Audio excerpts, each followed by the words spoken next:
Today we visit with Gary Cadwallader, an artist from Warrensburg, Missouri. I'm your host, Rick J., and this is Spotlight on the Arts.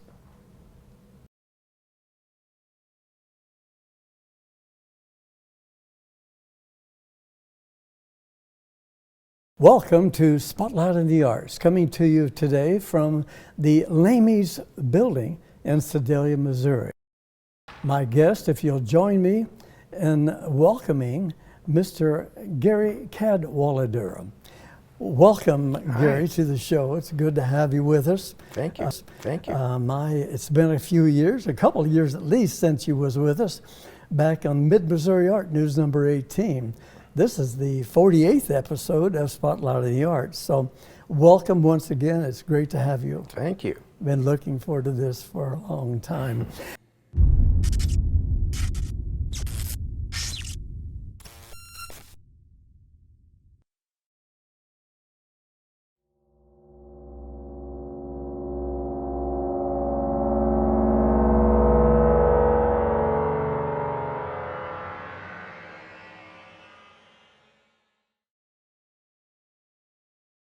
Well, let's get things started and bring the viewers, if you would, up to date on what's taken place in your art world since the last hearing from me. First of all, what did inspire you, for those new viewers, what did inspire you to become an artist? Oh, okay. Do you remember John Nagy from when we were kids? There was a show called, I think it was called Learn to Draw or something like that with John Nagy. I used to watch him every Saturday morning, and I was just infatuated. And somewhere in there, my grandmother lived with us, and at some point she bought me the John Nagy Learn to Draw kit, and I went crazy with it. Turns out that even Andy Warhol said that John Nagy taught him how to draw. Really? So he was around for a long time, John Nagy. Yes, he was. That's for sure. And then I went to UMKC. I was an art major there, graduated in '72. Immediately went into computer programming. I see. But then about 10 years ago, I started painting again very seriously. I see. Excellent, excellent.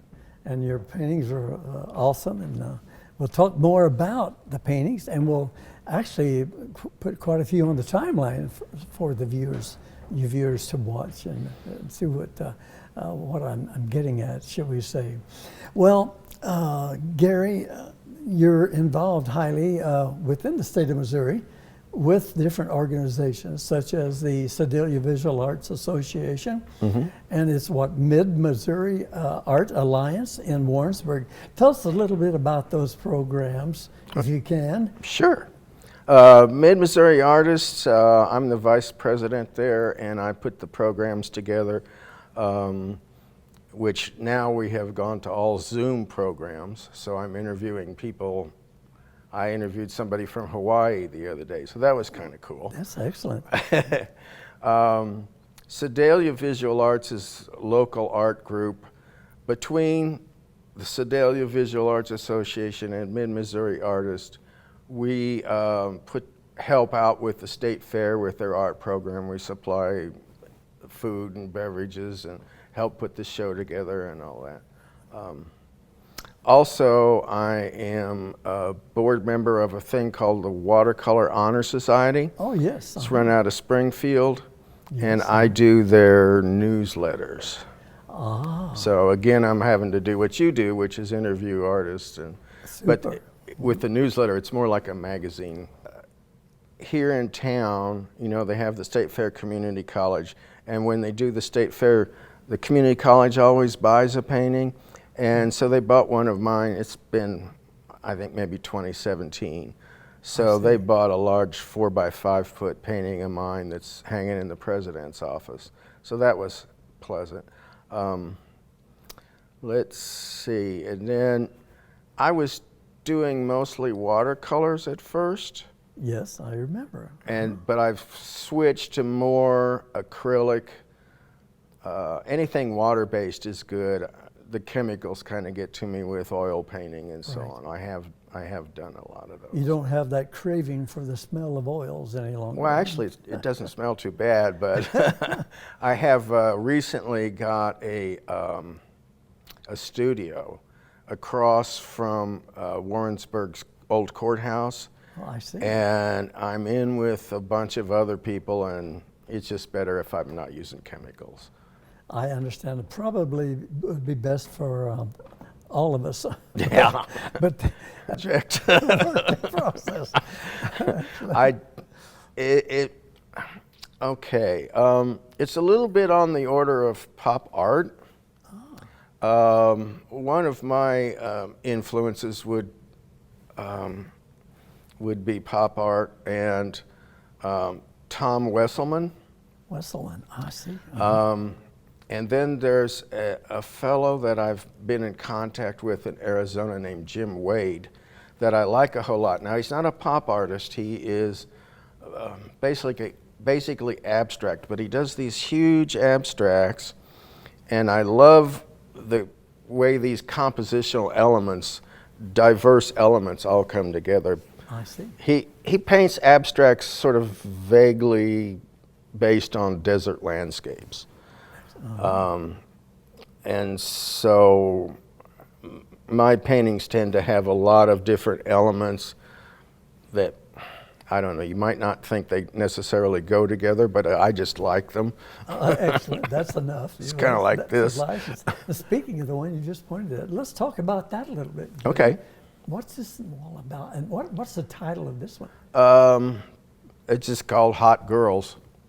And I think I started, if I can remember correctly, I had a picture of Tutankhamun's death mask there, and I believe I started with that, and then I just started putting little things in that I liked that were kind of desert themes, like Camel cigarettes, because my parents used to smoke Camels. The first cigarette I ever had was a Camel. Of course, I stole from them. Yes. And then I had alligator skull. I work at the Dahl Museum, and one day they had some stuff out to play with, and so I grabbed some pictures of that. Oh, excellent. Coke, just because I like Coke signs. And next to that is kind of an Egyptian hieroglyphic type arm coming out. Yes. And then over in the left side, Batman, just for a joke. I see. So, oh yes. Now, so basically, these are the things that you enjoy that inspire you, and you put them on canvas. Yes, and also I had a teacher one time that talked about the illusion of 3 dimensions versus pattern. And he was saying the students, as young people, were all good at pattern, but they weren't good at necessarily creating the illusion of 3 dimensions. And so I will deliberately put something 3-dimensional on top of a flat thing. For instance, that bug next to this head. To present the dimension. Yeah. Or the, Just to say, hey, I can do both. Well, we're going to let's talk about some of your favorites.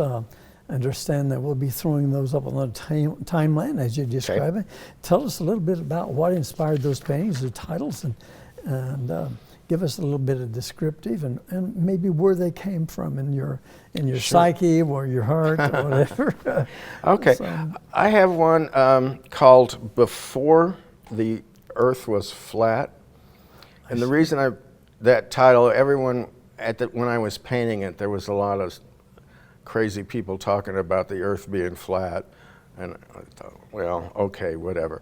And I started out putting all kinds of weird things in there, mostly plant forms, but then I put a partial painting of a Picasso and another piece of Cezanne, and just throwing things in there. And that was bought by Central Methodist University at the Ashby Hodge Gallery. At the Ashby Hodge, yes. I just visited Ashby Hodge last week. What a fantastic gallery. Yeah, Joe Geitz, he's a great salesman. He sold 7 paintings for me when I exhibited there. Oh, excellent, excellent. Well, that's an awesome painting. Oh, and this one I'm looking at now. What's this one all about? Also, I had a 2-panel painting of bull riders, and I had taken some pictures at the Johnson County Fair where we have bull riding, and I had a good painting I wanted to work with, but at the time I was really thinking about Renaissance paintings. I see. And so I wanted to do something big, and I wanted to have kind of a theme. Like a Renaissance painting, you would probably have a picture of Jesus, and it would be Jesus doing something, you know, and Yes. there would be a crowd and so forth.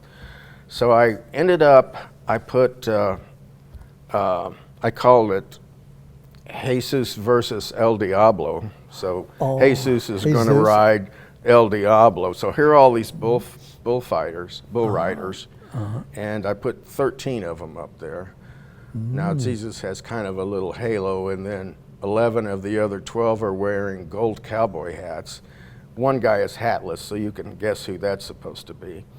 And there's a couple of tropes that you might find in Renaissance paintings, like a guy in the corner pointing at at the center of the painting. So one of my cowboys is doing that. And they also like to, in the Renaissance days, like to put themselves in the painting. So in one corner, there's a little fat man that looks an awful lot like me. A lot like Gary Cadwallader. Okay, well, before we go on to the next one, just briefly, how do you come up with these ideas? Some of the artists are always telling me they have to think for days or they're inspired by nature, but you're coming from a different arena. It's almost, I wouldn't say another planet, but. Oh, you could if you want to. No, I could if I wanted to, okay. So where do you come up with these ideas? Just what, again, what comes to mind and what you've seen, or? I guess what I'm thinking about at the moment, I had an awful lot of art history. I could have been an art history major in college. And so a lot of it comes from that. The big painting that I was talking about, I brought you the first 2 panels to see. And there is a nude woman on a couch. Now, Henri Rousseau did a nude woman on a couch in a jungle. Yes. Oh, and he wasn't a very good painter. He's kind of amateurish, you know. So my nude woman is very flat. Detailed. And very, very flat. She's just there. An outline, basically. But the couch is just all detailed as you can get. Oh, excellent. And I've got like a cornucopia of food and things on the couch and so forth. Excellent. So. We're looking for that. I guess. Well, what's this next one we're throwing up on the timeline? We got a watercolor called Red and Gold. And the interesting thing about that is I go to Powell Gardens and take pictures. Yes. And when I started out, I mostly did florals, just because they stood still. I see. And so I take a lot of pictures at Powell Gardens, and then it turns out I like to put them on the computer and play with them in Photoshop. So I'll change the colors, I'll change, the lighting. I may, it may not look anything like the photograph when I get done, but it gives me new ideas.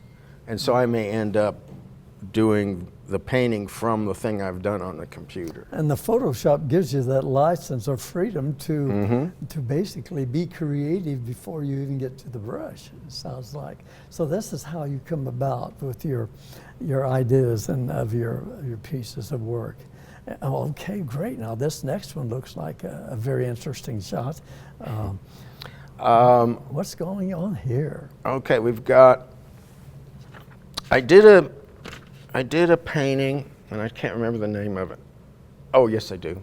It was called Blue Morpho, after the idea of the blue butterflies. Oh, yes. They were having the butterfly thing at Powell Gardens. And so I did a landscape that had lots and lots of butterflies and trees and plants, but you'll also see little strange things, like down in the corner underneath a bunch of leaves is a baby Jabba the Hutt. Oh, I see. From Star Wars, because he had to Yes. be born somewhere, right? And there's other things like that. I see. Well, Gary, you do commission work.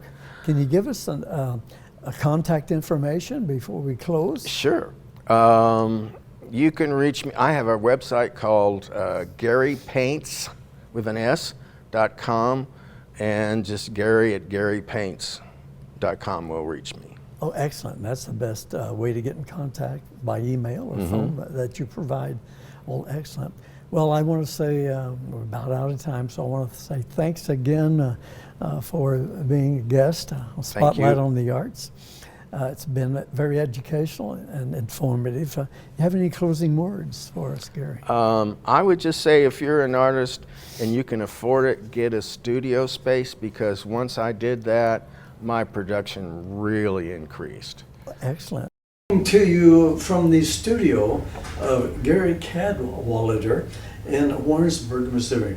So please, if you would, turn with me and welcome Gary Cadwallader. Gary, it's so good to have you back with us again here on Spotlight on the Arts. Thank you so much. Yes. Well, you know, he was with us last November the 10th of 2020, right in the middle of that old COVID thing going on, as we could call it.